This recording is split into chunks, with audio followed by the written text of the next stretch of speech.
Obviously, day two, ready to get back out there. I think this off season was long for our kids just because of how we finished the year defensively. That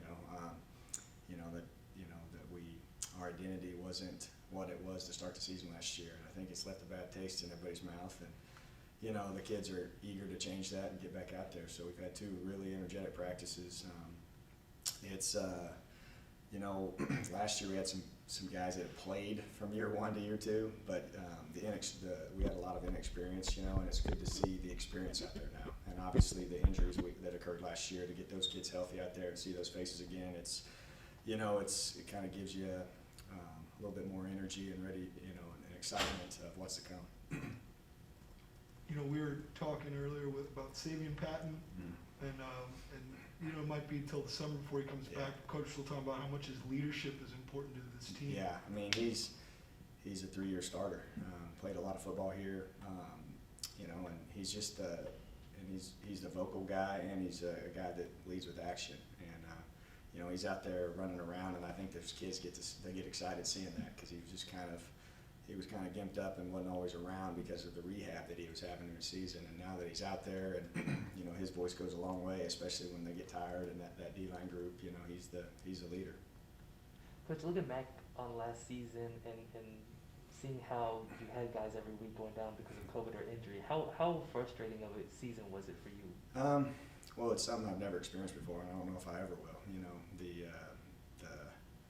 You kind of had the idea of what to expect, and you worked really hard to have plans each week if you lost some guys. I think the thing that was a little bit more devastating was just the true season-ending injuries, and having to move guys, and then having guys play different positions. It's hard to play college football and get a bunch of reps at the same position over and over and over again. That's how you get better. And then when you've got to take your two safeties and move them to corners and start games, you just can't be as good as you want to be. But there's some things that towards the end of the year that we could have been better at, for sure. Even with the guys we had out there, and they know that. And we've taken a look at kind of ourselves a little bit schematically, and got some tweaks here and there, and then we're excited to getting the kids a little bit more excited and more involved in, and be a little bit different face of defense next year, hopefully. When you say you're starting to see the experience out there, what are some specifics that you're seeing? Well,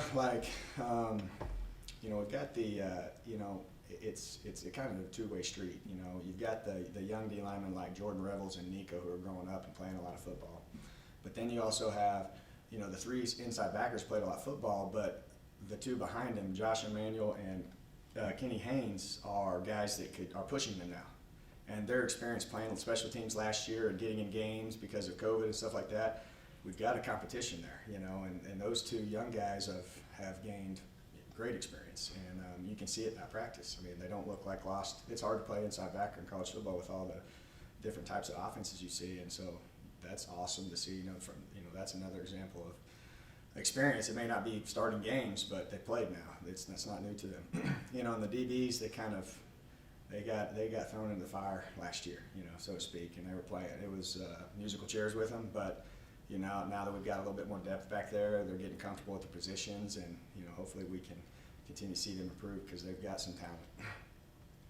Is there a position on this defense that you aren't not worried about, but can't quite put your finger on personnel-wise? No. I would say the thing that we're focused on right now is we've got let's see, I think 6 new guys, and we've got the ability to bring in another 6 to 7, 8 guys depending on where we're at. And I think we're looking at where the depth issues can be. I think that's the biggest issue with us at certain positions. At DB especially. If we've got some safety bodies, but corners right now, if you lose one, now you got down to 3 or 4 type deal, and we're hoping to bring another one of those guys in. Up front, we're a guy or two away too. We had guys play last year that were starting on the scout team the first week against SMU. So that's kind of the issues we're trying to fix amongst the position groups. But from just a returning core, I'm excited about everywhere. The rush position, the outside backer position, is the one that's probably the most inexperienced. But we've got newcomer DeMarquise Hayes and London Harris are doing a good job. We've also moved Isaiah Nixon and John Emanuel to that position, and I've been very pleased. Obviously their paths haven't been on, but I'm excited to see what they do Saturday. So we're hoping that position can get, fulfilled with those bodies, and maybe bring another one there too. What's a position that you're not really concerned about the depth that you have there? Well, after last year, I don't think I can actually say that about any position. But, I think, the kind of the defensive end rush position, we've got bodies right there, and they're all kind of unique. And those are, those kind of impact what kind of defense you want to run. If you want to be more of a 4-man front to a 3-man front type of deal. And, so seeing how they progress, we're obviously going to do both, and we're committing a little bit more to a certain one, and we're going to see if they can handle it. And obviously if they can't, certain guys right now, then we got to progress another direction. You got a new coach on your staff too, with Coach Gamble at linebacker. Pretty interesting deal to get him almost from G5 to G5. He already had a job. It wasn't like you got him, found a guy who didn't have a job. It's kind of a interesting hire. Yeah. What about him intrigued you and wanted you to bring him on this team? Well, I've got to know him over the years in recruiting, and I was looking for a guy to really help me with the daily, process, and then, we're working through possibly transitioning from me to the field or the press box, depending on how that goes this spring. And I needed a guy that kind of understood me and could compliment me, and he has been awesome. It's been a perfect fit for me. He wants more of a role, and he's going to have that role here. He's a veteran coach. Obviously he was a great player at linebacker. I've been joking. I think he was a better inside linebacker than Archie was at Texas A&M. Statistically, yes. I checked. But no, they're both awesome, and I think Ryan's done a great job. It's been a quick, easy transition. The kids love him, and he's perfect compliment for me for what I'm looking for, just to help with scheme and things like that. Coach, we're also talking to Binky Coleman today. Mm-hmm. He came in kind of late last year. How much of a boost did he give y'all once he was healthy? Yeah, he's like one of the, he's a guy that truly benefited from the COVID year, because obviously he was expected to sit out that season, and since it became a free year, when he was cleared from rehab, he was able to help us. Obviously when you come off a knee injury, he was hobbled around a little bit there and didn't play as many snaps, just because of the toll it would take on his knee. But I was talking to him in the hallway just now, and he looks totally different, than what he finished the season at. And he's a guy that's been around, and he understands, where this program's at and where he wants to have this place. He wants to go out with it doing something special, and I think the daily maturity that he brings, the daily drive, the experience, just being an older guy, he's a leader. He's excited to put some good stuff on tape as a senior, and I can't wait. He's definitely going to be a good player for us. Nick McCann comes in. Did you coach him at all at Tech? So you're pretty familiar with him? Mm-hmm.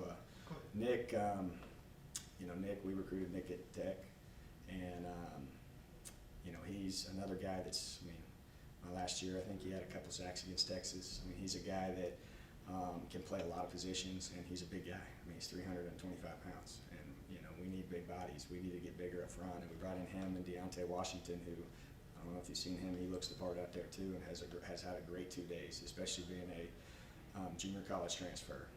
He fits right in.